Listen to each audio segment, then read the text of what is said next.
वृंदावन बिहारी लाल की जय। तो स्कंद पुराण में लिखा कि बहूनि संत तीर्थानि दिवी भूमो रसासुचो बद्री सदृश तीर्थ न भूतो न भविष्यति। इस रसमय भूत क्षेत्र पे अनेक प्रकार के पुण्य धाम है, परंतु जैसा पुण्य धाम ये बद्रिकाश्रम है ना, इस प्रकार का पुण्य धाम न हुआ न होगा, क्योंकि भगवान वेद मंत्रों के अधीन है। उन वेद मंत्रों का प्रादुर्भाव, उन अष्टादश पुराणों का लेखन श्री वेदव्यास जी का, श्री वेदव्यास जी ने इसी बद्रिकाश्रम के और इसी माटी के ऊपर बैठ के उनकी रचना की, जिस पुण्य धाम पे आप लोग बैठे हुए हैं। वेदा त्रिविधा, सबसे पहले तो वेद एक ही था, आपने उसके और 3 भाग किए। वेद को 4 भागों में बांटने के ही कारण आपका नाम वेद पड़ा, और आप जन्म होते ही विशाल हो गए थे, बड़े हो गए थे, इसलिए आपका नाम व्यास पड़ा। आप जन्म होते ही विशाल क्यों हुए? आप छोटे बच्चे की भांति क्यों नहीं रहे? क्योंकि आपकी माता श्री का नाम था मच्छगंधा, इसके बाद नाम पड़ा योजन गंधा, और जब आपका जन्म हुआ तब नाम पड़ा सत्यवती। तो सत्यवती के गर्भ से आपका जन्म उस समय हुआ जिस समय सत्यवती कुंवारी थी, उस समय वेदव्यास जी का जन्म हो गया था। कौन लालन पालन करे, कौन भोजन की व्यवस्था करे, इसलिए वेदव्यास जी जन्म होते ही विशाल हो गए, इसलिए आपका नाम पड़ा व्यास। ग्रंथों का भी विस्तार, जीवन का भी विस्तार, इसलिए आपका नाम पड़ा व्यास। व्यास माने बड़ा हो जाना, विस्तार हो जाना। काला स्वरूप होने के कारण आपका नाम पड़ा कृष्ण।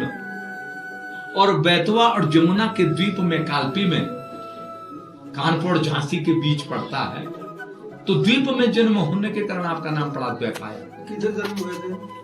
कल्पी करके जगह, कालपी। ये कानपुर और झांसी के बीच पड़ता है ये क्षेत्र। तो द्वीप में जन्म होने के कारण आपका नाम पड़ा द्वैपायन। तो आपका पूरा नाम श्री कृष्ण द्वैपायन वेदव्यास।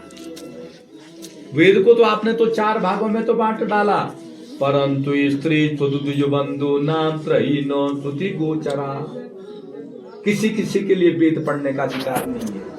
तो जिनको वेद पढ़ने का अधिकार नहीं, उनका कल्याण कैसे होगा? अरे भगवान के खाते में तो सबका कल्याण होना चाहिए। तो कौन एक ऐसा ग्रंथ होगा जिसमें वेदों का भी रहस्य हो, पुराणों का भी रहस्य हो, शास्त्रों का भी रहस्य हो? तो ब्रह्मा जी ने कहा कि वेदव्यास भाई, ऐसा ग्रंथ तो केवल महाभारत है जिसमें सब कुछ है। वेदव्यास जी ने कहा कि महाभारत में तो 1 लाख श्लोक है, कलयुग आने वाला है, द्वापर का अंतिम समय इतने जल्दी कौन लिखेगा? तो ब्रह्मा जी ने कहा कि आप गणेश जी का आह्वान कीजिए। तब वेदव्यास जी ने गणेश जी की स्तुति की कि तदसंस्मारे नंब व्यासो सत्यवती सुधाओ इसमें मात्र हो गणेशानु भक्ति चिंतित पूरक। गणेश जी आए, गणेश जी ने कहा कि अहम ऋतुस्मि, मैं स्वीकार करता हूं, परंतु एक शर्त पे। श्रुत्वे तत्प्राह विघ्नेशो यदि मे लेखने क्षणम लिखते नावदृष्टे तो तदा श्याम लेखको, कि लिखते वक्त मेरी लेखनी रुकनी नहीं चाहिए, इस शर्त पे लिखना तो मैं लिखूंगा। तो वेदव्यास जी ने कहा कि मेरी भी शर्त रहेगी ना सिद्धि बुद्धि की दाता। अरे मैं भी जिस श्लोक को कहूंगा आप भी सोच और समझ के लिखना, बिना सोचे समझे आप भी मत लिखना। तो यहां से वेदव्यास जी महाभारत बोले और नीचे गणेश गुफा में गणेश जी लिख रहे। इनके लिए दूर नहीं होता, ये विष्णु के अवतारी है। व्यासाय विष्णु रूपाय व्यास रूपाय विष्णवे नमो वे ब्रह्म निधये वासिष्ठाय नमो नमः। वेदों को रचने के लिए, पुराणों को लिखने के लिए विष्णु का अवतार, व्यास का अवतार। परंतु वेदव्यास जी को महाभारत की रचना करने के उपरांत आत्म संतुष्टि नहीं मिली, तब तक नारद जी का आगमन हुआ। वेदव्यास जी जब सरस्वती के किनारे पे जाके बैठे हुए थे, तब तक नारद जी का आगमन हुआ।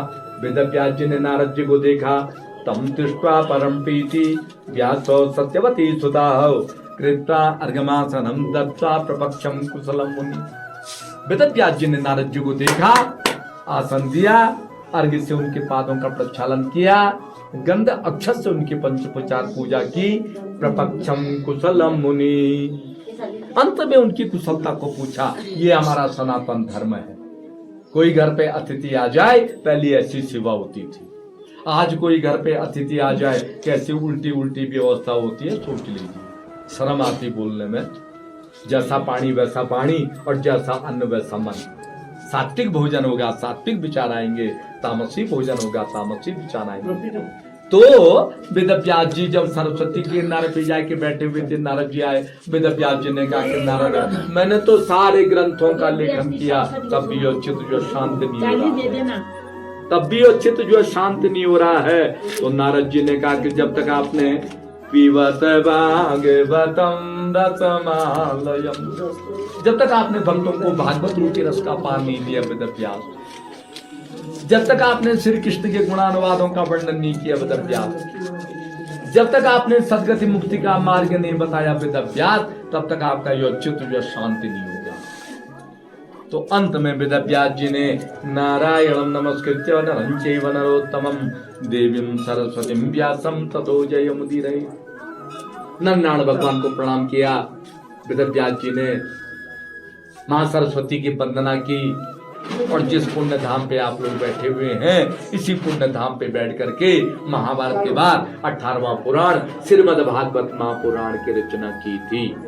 वेदव्यास का प्राचीन स्वरूप, वेदव्यास जी का नया स्वरूप। भगवान विष्णु शुक मुनि जो 12 साल तक मां के गर्भ में रहे, 12 साल तक कहा कि जब तक मुझे गर्भ में श्री कृष्ण के दर्शन नहीं होंगे तब तक मैं जन्म नहीं लूंगा। जन्म लूंगा तो माया मुझे घेर लेगी, मैं माया के चक्कर में नहीं पड़ना चाहता हूँ। ऐसे विरक्त महापुरुष सुखदेव जी, वल्लभाचार्य जी ये 500 वर्ष पहले यहाँ पे आए। गौर से विचार कीजिए, 500 वर्ष पहले कोई यातायात के कोई साधन नहीं थे, कैसे आए होंगे? और वो भी छत्तीसगढ़ चंपारण्य से एक ही सूत्र को लेके आए कि वेदव्यास का पुण्य धाम कहाँ पे होगा? कि ब्रह्म नद्याम सरस्वत्याम मातरमं पश्चिमी तटे सम्या प्राश्वती प्रोक्त ऋषीणाम सत्रवर्धन तस्मिन् स्वासमे व्यासो बद्री संयमंडिते आसीनो उपविश्य प्रणिपत्यो मन स्वयं। कि जहाँ पे ज्ञान को देने वाले मां सरस्वती हो, सम्य प्रास तीर्थ हो, बेर की झाड़ियां हो, सोच लीजिए वहां पे वेदव्यास जी का पुण्य धाम होगा। 11 वर्ष के बालक छत्तीसगढ़ चंपारण्य से इस सूत्र को ढूंढते ढूंढते यहाँ तक आए। वल्लभाचार्य जी जब यहाँ पे आए, साक्षात वेदव्यास के दर्शन हुए, क्योंकि अश्वत्थामा बलव्यासो हनुमान च विभीषण कृपा परुच्च रामच्च शब्द हिते चिरजीविना। ये आज भी अजर अमर है। बोलो श्री वेदव्यास भगवान की।